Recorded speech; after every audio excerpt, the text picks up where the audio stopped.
1920년 조선 총독부는 이렇게 기록했습니다. 조선 재래주택은 비위생적이며 개량이 필요하다. 18년 후 1938년 제 할아버지는 경성의 한옥 사진 뒷면에 이렇게 적었습니다. 참으로 따뜻했다. 저는 일본인 건축학자입니다. 이 모순을 이해하기 위해 한국에 왔습니다. 저희의 노력이 빛을 발할 수 있도록 여러분의 구독과 좋아요로 응원 부탁드립니다. 저는 다나카 히로시입니다. 일본 교토대학에서 건축사를 연구하고 있습니다. 정확히 말하면 연구하고 있었습니다. 2024년 5월 그 자료들을 발견하기 전까지는요. 대학 지하서고는 늘 조용했습니다. 먼지 냄새와 오래된 종이 냄새. 천장은 높고 창문은 작았습니다. 형광등 불빛이 서가 사이로 가늘게 들어왔어요. 그날도 평소처럼 식민지 시기 건축 자료를 정리하고 있었습니다. 지루한 작업이었어요. 대부분 이미 알려진 내용들이었으니까요. 서가 맨 아래 칸. 먼지가 쌓인 파일 하나가 눈에 들어왔습니다. 표지에는 간단한 제목만 적혀 있었어요. 조선 주택개량 관련 자료. 1920년대 초반. 손이 떨렸습니다. 그냥 직감이었습니다. 첫 페이지를 펼쳤습니다. 숨이 멎는 것 같았어요. 조선 재래 주택의 문제점과 개량 방안. 명확하고 구체적이었습니다. 문서는 이렇게 시작했습니다.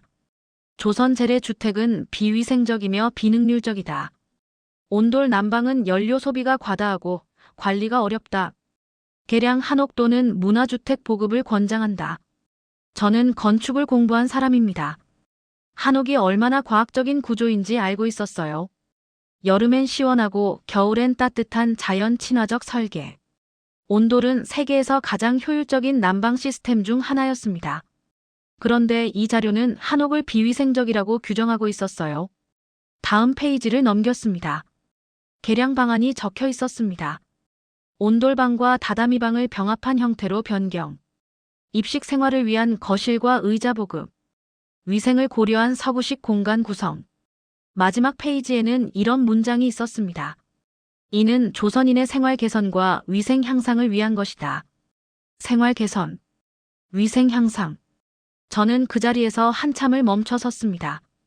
그날 저녁 연구실로 돌아와서도 그 자료가 머릿속을 떠나지 않았습니다. 한옥을 바꾸라. 온도를 개량하라. 비위생적이라고. 정말 위생의 문제였을까요? 아니면 다른 무엇을 바꾸려 했던 걸까요? 창밖을 보니 어두워지고 있었습니다. 교토의 밤은 조용했어요. 하지만 제 머릿속은 시끄러웠습니다. 그날 밤 잠이 오지 않았습니다. 자료에 적힌 문장들이 계속 떠올랐어요. 새벽 2시쯤 침대에서 일어났습니다. 거실 찬장으로 갔어요. 할아버지의 유품이 들어있는 상자가 있었습니다. 할아버지는 1930년대 후반 조선 총독부에서 근무했습니다. 경성에서 5년을 보냈다고 들었어요. 어떤 일을 했는지는 자세히 모릅니다. 돌아가신 지 벌써 10년이 넘었습니다. 상자를 열었습니다. 오래된 사진첩이 나왔어요. 가죽 표지는 갈라져 있었고 페이지는 누렇게 변해 있었습니다. 첫 장을 넘기자 경성의 거리 사진이 보였습니다. 다음 장에는 관청 건물 앞 단체 사진. 할아버지는 맨 뒷줄 왼쪽에 서 있었어요. 그리고 세 번째 장. 한옥이었습니다. 사진 속엔 5명이 방 안에 앉아 있었어요. 모두 바닥에 앉아 있었습니다. 가운데 작은 상이 놓여 있었고 찻잔들이 보였습니다. 창호지로 된 문 사이로 햇빛이 들어오고 있었죠. 사진을 뒤집었습니다. 연필로 쓴 글씨가 있었어요. 1938년 2월 경성 북촌. 조선의 집. 참으로 따뜻했다. 손이 떨렸습니다. 따뜻했다. 할아버지의 필체였어요. 그런데 18년 전 조선 총독부는 그 따뜻함을 계량하라는 자료를 만들었습니다. 할아버지가 따뜻하다고 기록한 바로 그 공간을요. 다음 사진을 넘겼습니다. 같은 한옥의 다른 각도였어요. 아궁이가 보였습니다. 한 여인이 불을 지피고 있었죠. 사진 뒷면의 글씨. 온돌방. 하루 한 번 불을 지피면 밤새 따뜻하다. 하루 한 번. 밤새 따뜻하다. 할아버지는 놀라워했던 겁니다. 그 효율성에요. 하지만 조직은 달랐습니다. 온돌은 비효율적이고 개량해야 할 대상이었어요. 할아버지는 돌아가시기 전까지 조선 이야기를 거의 하지 않으셨습니다. 단 한 번 제가 중학생이었을 때 이런 말씀을 하셨어요. 경성의 겨울은 추웠지만 집안은 늘 따뜻했다. 그때는 무슨 뜻인지 몰랐습니다. 그냥 난방이 잘 됐다는 말인 줄 알았죠. 하지만 지금은 알 것 같았어요. 할아버지가 말하고 싶었던 게 뭐였는지. 새벽 3시, 저는 그 사진을 한참 들여다봤습니다. 따뜻했다는 네 글자가 자꾸만 눈에 들어왔어요. 개인의 경험과 조직의 판단. 이 둘 사이엔 무엇이 있었을까요? 그날 새벽 저는 결정했습니다. 한국에 가야겠다고. 한옥이 정말 무엇이었는지 확인해야겠다고. 자료가 옳았는지 아니면 할아버지의 기억이 옳았는지. 일주일 뒤 인천공항에 내렸습니다. 5월의 서울은 따뜻했어요. 택시를 타고 북촌으로 향했습니다. 할아버지 사진 속 그곳이었어요. 창밖으로 고층 건물들이 보였습니다. 할아버지가 보았던 경성은 아니었어요. 북촌에 도착했습니다. 좁은 골목길을 걸었어요. 한옥들이 줄지어 있었습니다. 하지만 할아버지 사진 속 풍경과는 달랐어요. 한옥 사이사이로 현대식 건물들이 섞여 있었습니다. 어떤 한옥은 카페로, 어떤 한옥은 게스트하우스로 바뀌어 있었죠. 한옥 체험관 앞에 멈춰 섰습니다. 대문이 열려 있었어요. 안으로 들어가자 할머니가 나오셨습니다. 90이 넘어 보였어요. 안녕하세요. 일본에서 온 건축학자입니다. 저는 어색한 한국어로 말했어요. 할머니는 잠시 저를 보더니 고개를 끄덕였습니다. 방으로 안내해 주셨어요. 한옥 온돌방이었습니다. 바닥에 앉자 따뜻함이 느껴졌어요. 5월인데도 온기가 있었습니다. 저는 가방에서 할아버지 사진을 꺼냈어요. 1938년 북촌 한옥 사진. 할머니는 사진을 한참 보셨어요. 손가락으로 처마를 가리키며 말씀하셨습니다. 이 집, 우리 집이에요. 네. 여기, 이 처마 보이죠? 우리 집 특징이에요. 정말이었습니다. 같은 집이었어요. 86년 전 사진이네요. 그때 누가 살았나요? 제 친정아버지요. 저는 1941년생이니까. 아버지한테 들은 이야기가 있어요. 할머니의 목소리가 조금 떨렸습니다. 어떤 이야기요? 할머니는 창밖을 보셨어요. 5월의 햇살이 창호지를 통해 부드럽게 들어오고 있었습니다. 일본 사람들이 왔었대요. 집을 바꾸라고. 할머니는 바닥을 천천히 쓰다듬었습니다. 1940년 이야기를 시작하셨어요. 총독부에서 사람들이 왔다고 합니다. 한옥을 개량하라고 했대요. 온도를 없애고 다다미 방으로 바꾸라고. 바닥에 앉지 말고 의자를 놓으라고. 위생적인 생활을 하라는 명목이었습니다. 친정 아버지는 거부했습니다. 온돌이 없으면 우리 집이 아니라고. 하지만 압박은 계속됐다고 합니다. 옆집은 달랐습니다. 온돌을 없애고 다다미를 깔았어요. 입식 생활을 시작했습니다. 10년 전 그 집은 결국 허물어졌습니다. 온돌이 없으니 겨울에 너무 추웠다고 합니다. 저는 가방에서 자료 복사본을 꺼냈습니다. 조선 주택개량 관련 자료. 할머니는 천천히 읽으셨어요. 비위생적이다. 비능률적이다. 개량이 필요하다. 할머니의 목소리가 낮아졌습니다. 비위생적이래요. 우리 집이. 창밖으로 오후 햇살이 들어오고 있었습니다. 방은 여전히 따뜻했어요. 할머니는 계속 말씀하셨습니다. 온돌방에서 가족이 모였다고. 밥도 먹고 이야기도 하고 함께 잤다고. 아랫목은 아이들, 윗목은 어른들. 온기를 나눴다고 합니다. 의자에 앉으면 다르다고 하셨어요. 각자 떨어져 앉는다고. 온기도 나눌 수 없다고. 한옥은 집이 아니에요. 함께 사는 방법이었어요. 할머니의 말이 가슴에 와닿았습니다. 저는 할아버지 사진을 다시 보았습니다. 사진 뒷면의 글씨. 참으로 따뜻했다. 할머니, 제 할아버지가 이렇게 적어뒀어요. 맞아요. 따뜻했어요. 할머니가 조용히 말했습니다. 온돌의 따뜻함도 있었지만 사람의 따뜻함도 있었죠. 바닥에서 올라오는 온기가 느껴졌습니다. 86년 전 할아버지도 이 온기를 느꼈겠구나. 제 할아버지는 좋은 사람이었을까요? 저는 조심스럽게 물었어요. 따뜻함을 느낄 줄 아는 사람은 나쁜 사람이 아니에요. 할머니가 제 눈을 보며 말했습니다. 사람은 복잡해요. 조직과 개인은 달라요. 침묵이 흘렀습니다. 방은 여전히 따뜻했어요. 그날 오후 할머니와 함께 북촌을 걸었습니다. 할머니가 한 건물 앞에 멈춰 섰어요. 지금은 카페였습니다. 여기 옛날엔 큰 한옥이 있었어요. 할머니의 목소리가 낮았습니다. 온돌방이 5개 있는 기와집이었죠. 하지만 내부를 다 뜯어냈어요. 온돌도 없앴어요. 다음 건물 앞으로 걸어갔습니다. 게스트하우스였어요. 한옥의 겉모습은 남아있었지만 내부는 현대식으로 바뀌어 있었습니다. 온돌 대신 보일러를 넣었어요. 관리가 어렵다고. 할머니가 한숨을 쉬었습니다. 젊은 사람들은 온돌을 몰라요. 아파트에서 자란 세대는요. 그 말이 충격적이었습니다.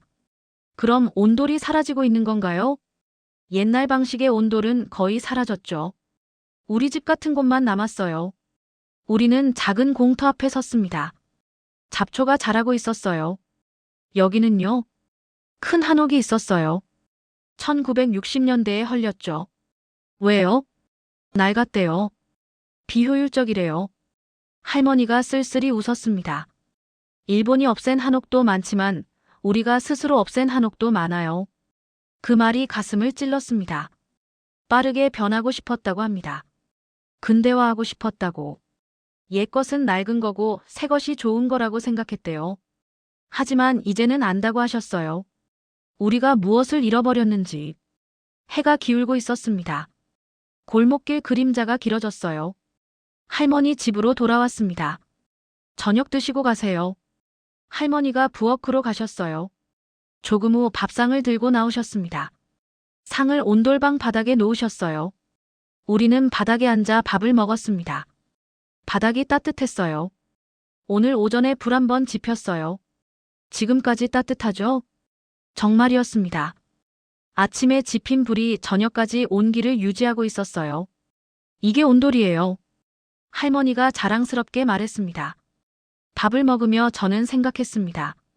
이 따뜻함을 할아버지도 느꼈구나. 그래서 사진 뒷면에 적었구나. 참으로 따뜻했다고. 창밖으로 북촌의 기와 지붕들이 보였습니다. 석양빛에 물들어 있었어요. 아름다웠습니다. 하지만 얼마나 많은 한옥이 사라졌을까요? 얼마나 많은 온돌방이 없어졌을까요? 할머니는 차를 내오셨습니다. 따뜻한 보리차였어요. 방은 여전히 따뜻했습니다. 벽에 걸린 시계가 6시를 가리키고 있었어요. 할머니, 온돌이 정말 사라지면 어떻게 되나요? 저는 조심스럽게 물었어요. 할머니는 찻잔을 내려놓으며 대답했습니다. 온돌이 사라지면 한옥도 사라진다고. 온돌이 있어야 바닥에 앉을 수 있고 바닥에 앉아야 한옥의 공간을 제대로 쓸 수 있다고. 그럼 한옥이 사라지면 우리 삶의 방식이 사라지는 거라고 하셨어요. 바닥에 모여 앉아 밥 먹고 이야기 나누고 함께 자는 것. 그게 우리 방식이었다고. 온돌이 그걸 가능하게 했다고. 저는 제가 발견한 자료를 떠올렸습니다. 비위생적이다. 비능률적이다. 비위생이 아니에요. 할머니가 단호하게 말했습니다. 그건 평등이었어요. 평등이라는 말이 뜻밖이었습니다. 할머니는 설명하셨어요. 할아버지도 손자도 다 같은 바닥에 앉았다고. 높낮이가 없었다고. 의자에 앉으면 다르다고. 누가 큰 의자, 누가 작은 의자. 서열이 정해진다고. 그리고 온기도 나눴다고 합니다. 아랫목은 아이들, 윗목은 어른들. 온도가 달랐지만 같은 온기를 나눴다고.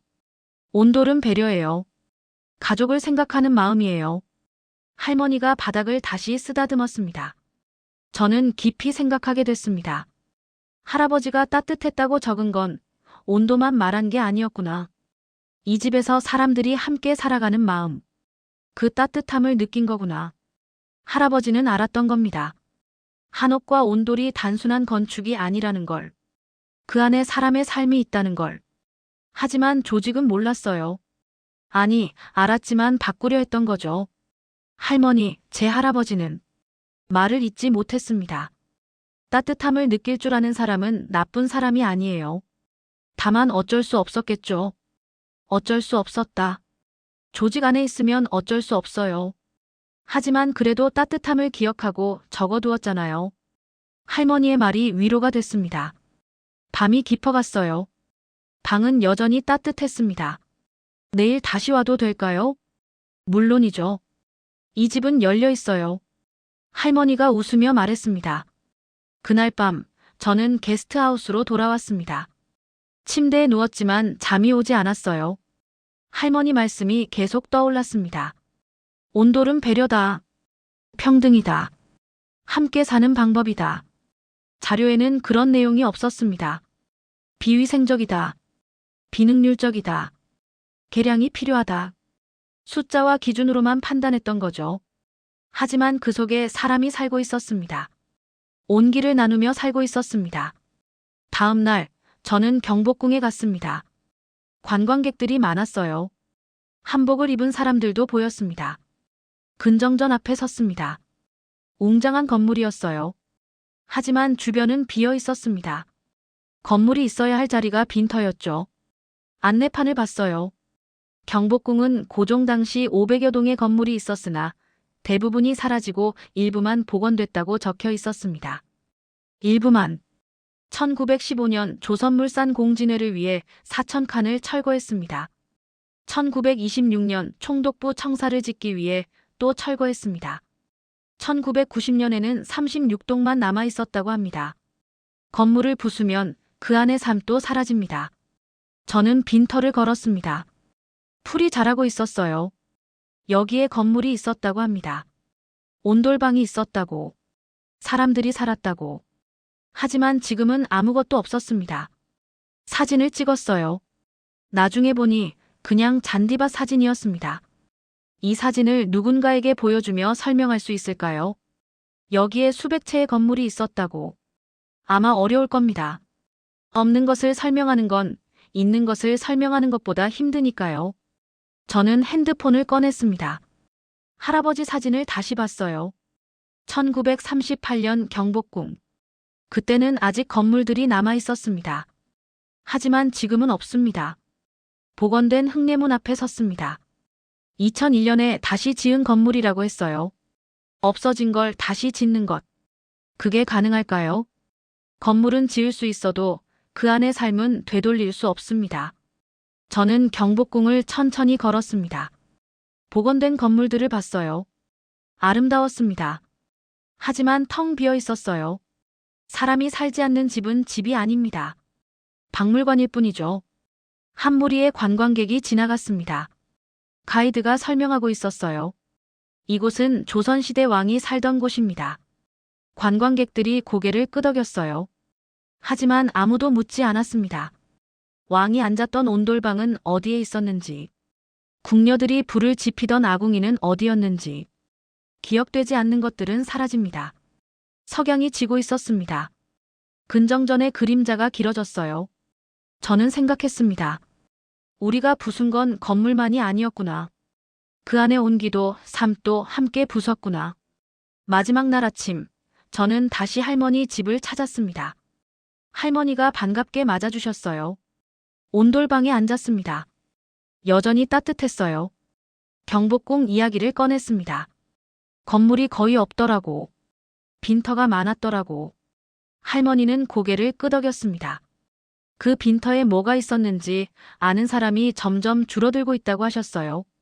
저도 할머니를 만나기 전까지는 몰랐습니다. 그래서 말해줘야 한다고 하셨어요. 젊은 세대에게. 여기 한옥이 있었고, 온돌이 있었고, 사람들이 함께 살았다고. 따뜻했다고. 할머니가 제 손을 잡았습니다. 따뜻한 손이었어요. 할아버지도 그걸 알았을 거라고 하셨어요. 그래서 사진 뒷면에 적어뒀다고. 이제 제가 말해줘야 한다고. 저는 고개를 끄덕였습니다. 할머니는 일어나 안쪽으로 가셨어요. 조금 후 작은 주머니를 들고 나오셨습니다. 구들장 조각이었습니다. 1946년에 온돌 다시 만들 때 나온 거라고 하셨어요. 할아버지 사진이랑 함께 보관하라고. 여기 온기가 있었다는 증거라고. 저는 그 돌을 받았습니다. 작고 평평한 돌이었어요. 차가웠습니다. 하지만 한때는 이 돌이 따뜻했겠죠. 누군가의 밤을 지켜줬을 겁니다. 할머니께 깊이 감사드렸습니다. 할머니는 문 앞까지 배웅해 주셨어요. 좋은 귀국길 되세요. 그 한마디가 마지막 대화였습니다. 공항으로 가는 택시 안. 저는 그 구들장을 만지작거렸습니다. 비행기가 이륙했습니다. 창밖으로 서울이 멀어지고 있었어요. 교토에 돌아온 날, 저는 그 구들장을 책상에 놓았습니다. 할아버지 사진 옆에요. 1938년 경성의 한옥. 2024년 북촌의 구들장. 86년이 흘렀지만 이 온기는 똑같았을 겁니다. 그날 저는 처음 알았습니다. 한옥이 따뜻하다는 말이 모두에게 같은 의미는 아니라는 걸. 누군가에겐 생활이었고 누군가에겐 개량해야 할 대상이었습니다. 누군가에겐 온기였고 누군가에겐 비효율이었습니다. 할아버지는 따뜻했다고 적었지만 조직은 바꾸라고 했습니다. 같은 공간을 다른 시선으로 본 거였어요. 이 이야기는 여기서 끝나지 않습니다. 끝날 수도 없어요. 한옥은 지금도 어딘가에서 사람들을 따뜻하게 하고 있을 테니까요. 하지만 지금은 여기까지 말하려 합니다. 따뜻함이 무엇인지 저는 이제 조금 알 것 같습니다. 오늘 영상이 도움이 되셨다면 저에게 큰 힘이 되는 구독과 좋아요 꼭 부탁드려요. 다음번에도 더 유익한 이야기로 돌아올게요. 늘 건강하시고 행복하시길 바랍니다.